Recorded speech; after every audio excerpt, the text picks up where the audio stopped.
Hello दोस्तों, नमस्कार। आप सभी का स्वागत है आर एन अकेडमी के यूट्यूब चैनल पे। तो आज लाए हैं यूपी टेट के 30 शानदार क्वेश्चन, जो कि आज क्लास 8 है। तो चलो देखते हैं।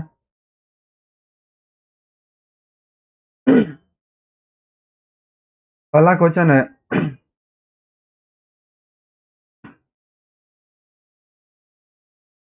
आप एक अति सक्रिय बालक को कैसे सही दिशा में लाएंगे? ऑप्शन है, उसे पहली पंक्ति में बैठाएंगे तथा उस पर कड़ी नजर रखेंगे। उस उसे कक्षा के कोने में बैठने की जगह निर्धारित करेंगे। उसे श्यामपट्ट आदि साफ करने का साफ काम देंगे। इनमें से कोई नहीं। दोस्तों, आपका सही उत्तर हो जाएगा ऑप्शन सी, उसे श्यामपट्ट आदि साफ करने का काम देंगे। तो चले चलते हैं अगले क्वेश्चन पे। अगला क्वेश्चन है, पृथक पृथक समजातीय समूहों के व्यक्तियों के प्रति बच्चों की अभिवृत्ति साधारणतया आधारित होती है। तो ऑप्शन है, उसके अभिभावकों की रुचि वृत्ति पर, उसमें समकक्षियों की आवृत्ति पर, ऑप्शन सी है दूरदर्शन के प्रभाव पर, एवं ऑप्शन डी है उसके सहोदरों की अभिवृत्ति पर। तो दोस्तों,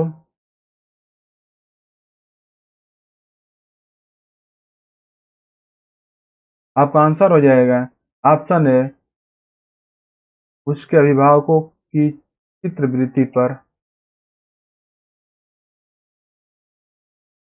आपको अपनी कक्षा में दो मंदबुद्धि बच्चों को बैठाने के लिए बोला गया है, तो आप उसे क्या करेंगे? आपको अपनी कक्षा में दो मंदबुद्धि बच्चों को बैठाने के लिए बोला गया है, तो ऑप्शन है, उन्हें अपने विद्यार्थी के रूप में ग्रहण करने से इनकार करेंगे। अध्यापक प्रधानाध्यापक को उन्हें किसी और कक्षा जो कि मंदबुद्धि बालकों के लिए विशेष रूप से चिन्हित है में बैठाने के लिए बोलेंगे।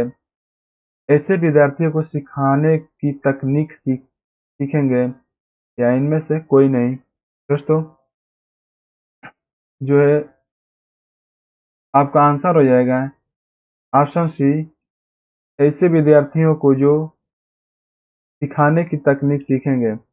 कभी भी कोई सभी बालक विशिष्ट होते हैं, इसलिए सभी बालक को एक साथ बैठाया जाएगा। एक शिक्षक को साधन संपन्न होना चाहिए, इसका अर्थ है एक शिक्षक को साधन संपन्न होना चाहिए, इसका अर्थ है ऑप्शन है, उसके पास पर्याप्त धन संपदा होनी चाहिए ताकि उसे शिक्षण देने की जरूरत न पड़े। उसका अधिकारियों के उच्च स्तर के से संपर्क होना चाहिए, या उनका अपने विद्यार्थियों की समस्याओं को हल करने का पर्याप्त ज्ञान होना चाहिए। ऑप्शन डी है, विद्यार्थियों के बीच उसकी प्रसिद्धि होनी चाहिए। दोस्तों, आपका सही उत्तर हो जाएगा ऑप्शन सी, उसका अपने विद्यार्थियों की समस्याओं को हल करने का पर्याप्त ज्ञान होना चाहिए।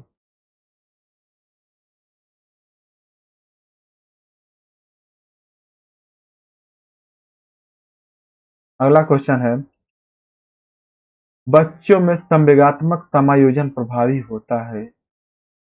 ऑप्शन है, व्यक्तित्व निर्माण में, ऑप्शन बी है कक्षा शिक्षण में, ऑप्शन सी है अनुशासन में, या ऑप्शन डी है इनमें से सभी। तो आपका सही उत्तर हो जाएगा ऑप्शन डी, इनमें से सभी।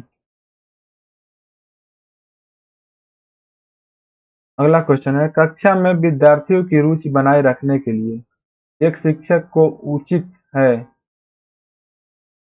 ऑप्शन है श्यामपट्ट का प्रयोग करना, ऑप्शन बी है चर्चा करना, ऑप्शन सी है कहानी कहना, ऑप्शन डी है प्रश्न पूछना। तो कोई भी टीचर अपने बच्चों को नीरसता ना दिखाए, उससे कहानी भी सुनाना चाहिए, खेल खेल में उससे प्रश्न भी पूछना चाहिए, चर्चा भी करना चाहिए। तो दोस्तों, ऑप्शन तो दिख रहा है कि सभी सही है। तो आपका सही उत्तर हो जाएगा ऑप्शन सी, क्योंकि बच्चे जो है छोटे बच्चे कहानी के माध्यम से ही सुनते हैं और सीखते हैं और जानते हैं। विद्यार्थियों को विद्यालय में खेलना क्यों उचित है? विद्यार्थियों को विद्यालय में खेलना क्यों उचित है? तो ऑप्शन है, यह उन्हें शारीरिक रूप से सशक्त बनाएगा। ऑप्शन बी है, यह शिक्षकों के लिए काम आसान करेगा। ऑप्शन सी है, यह समय बिताने में सहायक होगा। और ऑप्शन डी है, यह सहयोग एवं शारीरिक संतुलन का विकास करेगा। तो खेल के माध्यम से जो बच्चे होते हैं उनके ऑप्शन डी हो जाएगा आपका उत्तर। यह सहयोग एवं शारीरिक संतुलन का विकास करेगा, जिससे मांसपेशियां भी मजबूत होती है और शारीरिक विकास होता है। परिवार एक साधन है। ऑप्शन है अनौपचारिक शिक्षा का। ऑप्शन बी है औपचारिक शिक्षा का। ऑप्शन सी है गैर औपचारिक शिक्षा का। या ऑप्शन डी है दूरस्थ शिक्षा का। तो परिवार एक अनौपचारिक शिक्षा का साधन है।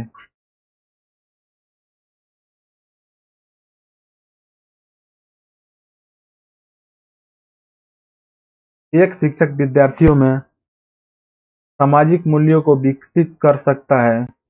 ऑप्शन है महान व्यक्तियों के बारे में बोलकर।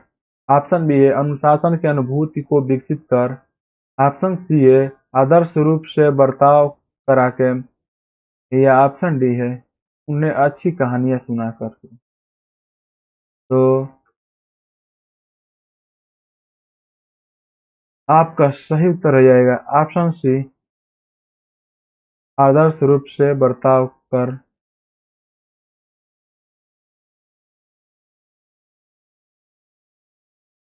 अगला क्वेश्चन है, एक शिक्षक के लिए सबसे महत्वपूर्ण क्या है? ऑप्शन है कक्षा में अनुशासन बनाए रखना। अगला ऑप्शन है कक्षा में समयानुवर्ती होना। ऑप्शन सी है विद्यार्थियों की कठिनाइयों को दूर करना। एवं ऑप्शन डी है एक शिक्षक होना। तो आपका सही उत्तर हो जाएगा ऑप्शन सी, विद्यार्थियों की कठिनाइयों को दूर करना। वह स्तर जिसमें बच्चा किसी वस्तु एवं घटना के बारे में तार्किक रूप से सोचना शुरू करता है कहा जाता है। ऑप्शन है संवेदन प्रवणोद अवस्था। या ऑप्शन बी औपचारिक क्रियात्मक अवस्था। या ऑप्शन सी पूर्व क्रियात्मक अवस्था। या ऑप्शन डी क्रियात्मक अवस्था। तो आपका सही उत्तर हो जाएगा ऑप्शन डी मूर्त क्रियात्मक अवस्था।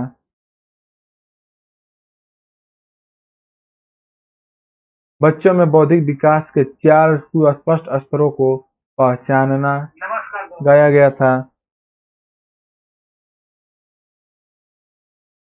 बच्चों को बौद्धिक विकास के 4 सुस्पष्ट स्तरों को पहचाना गया था। तो ये है 4 ऑप्शन है, कोहलबर्ग द्वारा, एरिक्सन द्वारा, स्किनर द्वारा या पियाजे द्वारा। तो आपका सही उत्तर हो जाएगा ऑप्शन डी पियाजे द्वारा। अल्पवयस्क बच्चों के अधिगम प्रक्रम में अभिभावकों की भूमिका होनी चाहिए। तो जैसे कि 4 ऑप्शन है, इसमें से देखते हैं कि आपका आंसर कौन होगा। तो पहला ऑप्शन है निषेधात्मक, अग्र सक्रिय, संवेदनात्मक या उदासीन। तो आपका सही उत्तर हो जाएगा ऑप्शन सी संवेदनात्मक। संवेदनात्मक आपका उत्तर हो जाएगा ऑप्शन सी। बच्चों के ज्ञानात्मक विकास को सबसे अच्छे तरीके से कहाँ परिभाषित किया जा सकता है? बच्चों के संज्ञानात्मक विकास को सबसे अच्छे तरीके से कहाँ परिभाषित किया जा सकता है? तो ऑप्शन है खेल के मैदान में, विद्यालय एवं कक्षा में, ऑप्शन सी है ऑडिटोरियम में, या ऑप्शन डी है गृह में। तो आपका सही उत्तर हो जाएगा विद्यालय एवं कक्षा में।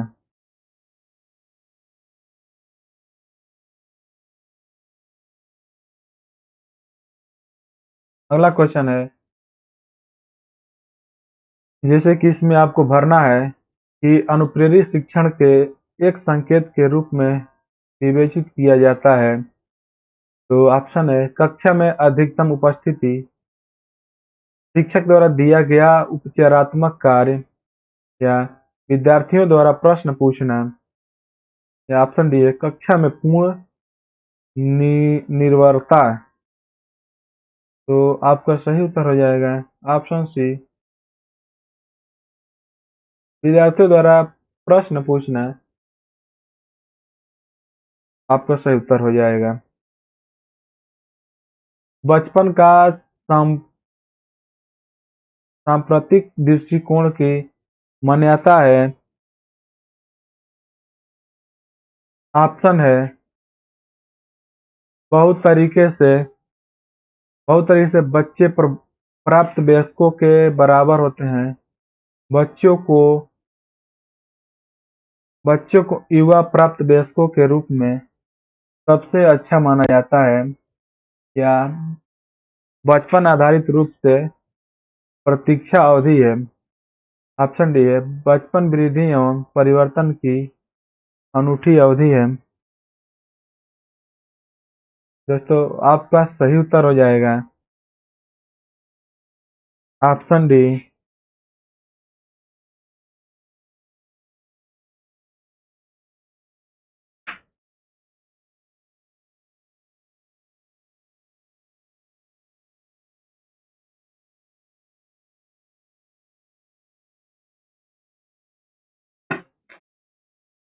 चलिए अगला क्वेश्चन देखते हैं। एक प्रमाणीकृत पठन परीक्षा लेने के लिए 5वीं कक्षा का प्रस्तुत करने में शिक्षक को अधिकाधिक परामर्श दिया जाता है कि ऑप्शन है बच्चों को बोलने बोलना बच्चों को बोलना कि परीक्षण बहुत महत्वपूर्ण है तथा वह इसमें सबसे अच्छा प्रदर्शन करेगा। ऑप्शन बी है पूर्ववर्ती परीक्षा से प्रधान प्रधान प्रश्नों को चिन्हित करना एवं छात्रों को उन्हें उत्तर देने की अनुमति देना, एवं ऑप्शन सी है निम्न कोटि के पाठकों को प्रशिक्षण देना ताकि कक्षा के दोष शेष बच्चे किसी भी तरीके से अच्छा करें। एवं ऑप्शन डी है परीक्षण में आने वाले समान प्रकार के प्रश्नों के उत्तर देने के लिए छात्रों को अभ्यास कराना। तो दोस्तों आपका सही उत्तर हो जाएगा ऑप्शन डी, परीक्षण में आने वाले समान प्रकार के प्रश्नों के उत्तर देने के लिए छात्रों को अभ्यास कराना। अगला क्वेश्चन है, असंगठित घर से आने वाले बच्चा सबसे अधिक कठिनाई का अनुभव करेगा। तो ऑप्शन है सुनिर्मित पाठों में। अगला क्वेश्चन है स्वतंत्र अध्ययन में। ऑप्शन सी है नियोजित निर्देश में। ऑप्शन डी है अभ्यास पुस्तिकाओं में। तो दोस्तों आपका सही उत्तर हो जाएगा ऑप्शन बी स्वतंत्र अध्ययन में।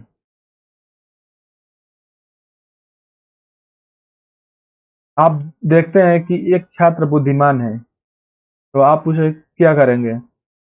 तो एक शिक्षक के तौर पे आप जो है ऑप्शन है उसके साथ संतुष्ट रहेंगे। ऑप्शन बी है उसे अतिरिक्त गृह कार्य नहीं देंगे। ऑप्शन सी है वह जैसे अधिक प्रगति कर सके उस तरह उसे अनुप्रेरित करेंगे। या ऑप्शन डी है उसके अभिभावकों को सूचित करेंगे कि वह बुद्धिमान है। तो जैसे कि आपका सही उत्तर हो जाएगा ऑप्शन सी।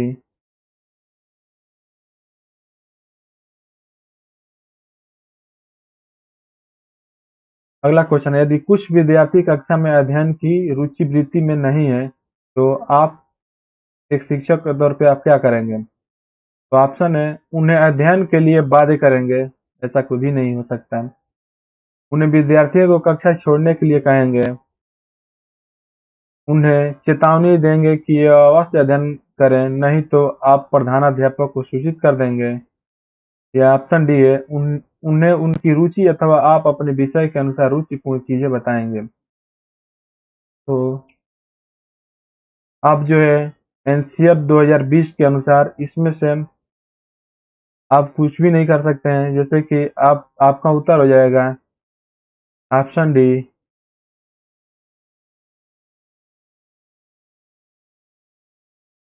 उन्हें उनकी रुचि अथवा आप अपने विषय के अनुसार रुचिपूर्ण चीजें बताएंगे, क्योंकि बच्चा जिसमें रुचि लेगा तभी वो किसी कार्य को कर पाएगा, अन्यथा जब रुचि नहीं होगी तो कभी उस कार्य को कर नहीं सकता है। श्यामपट्ट को शिक्षण साधन सामग्री के किस समूह में अंतर्मुक्त किया जा सकता है? तो ऑप्शन है, श्रव्य साधन, दृश्य साधन, दृश्य श्रव्य साधन, या इनमें से कोई नहीं।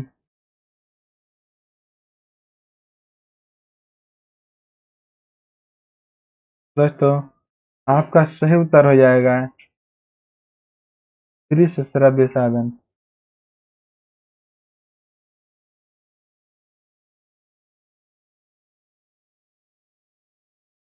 निम्न में कौन शिक्षण कुशलता से संबंधित है?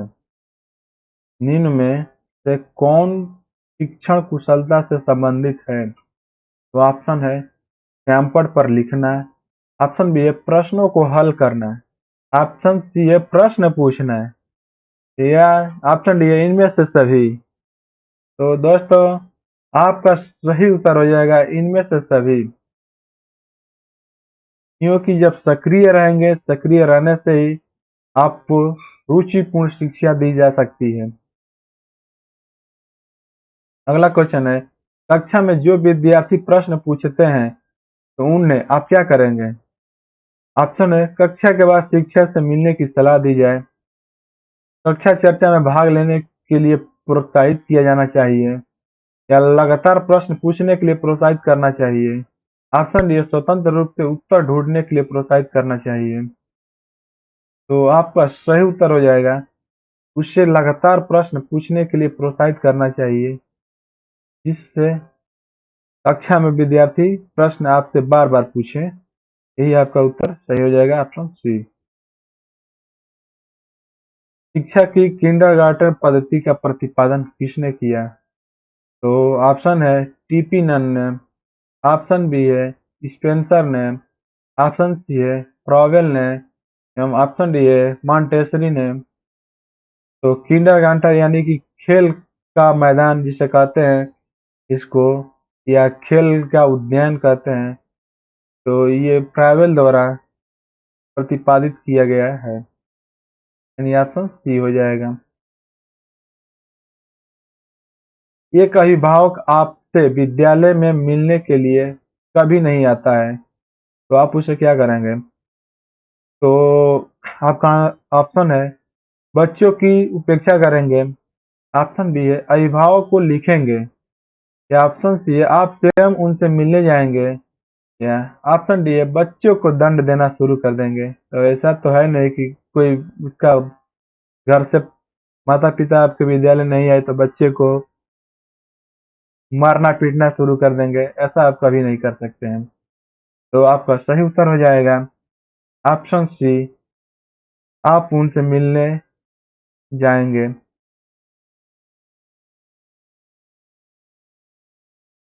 निम्न कक्षाओं में शिक्षण की खेल विधियां आधारित है।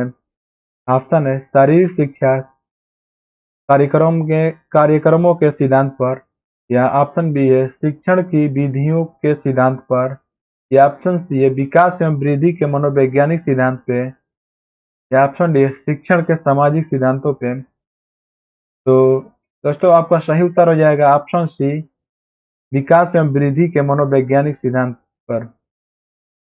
ये शिक्षण आधारित है, शिक्षण खेल विधि आधारित ये विकास एवं वृद्धि के मनोवैज्ञानिक सिद्धांत पर आधारित है।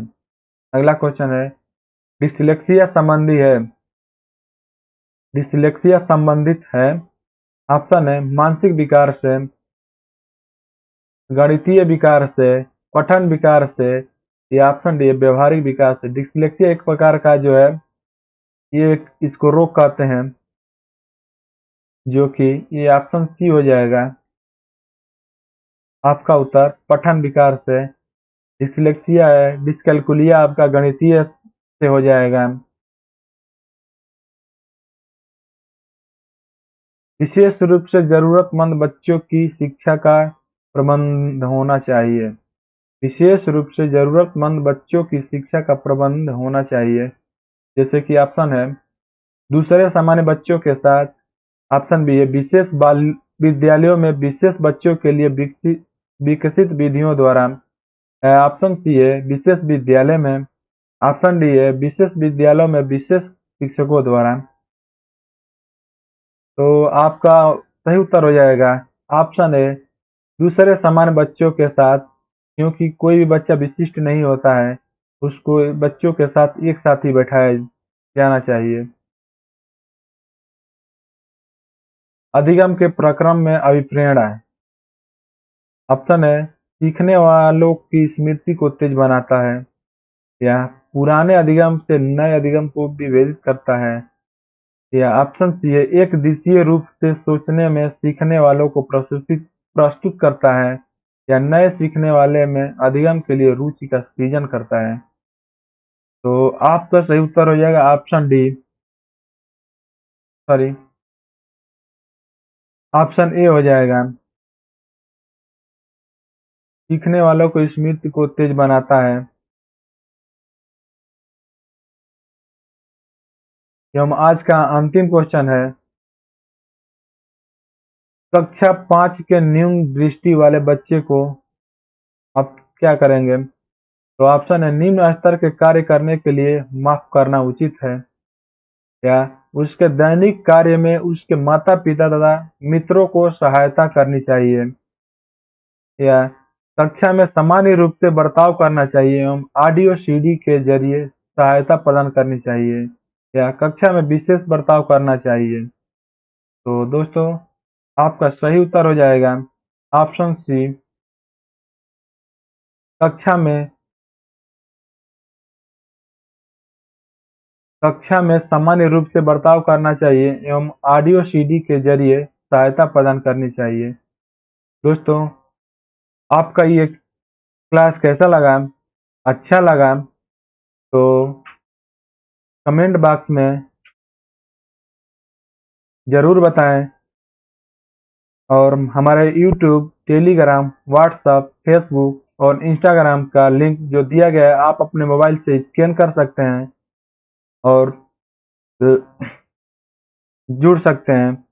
तो हमारे ज़्यादा से ज़्यादा चैनल को शेयर करें, सब्सक्राइब करें एवं बेल आइकन को, और हमारे पीडीएफ यदि आप प्राप्त करना चाहते हैं तो टेलीग्राम चैनल अवश्य जुड़े। थैंक यू, नमस्कार।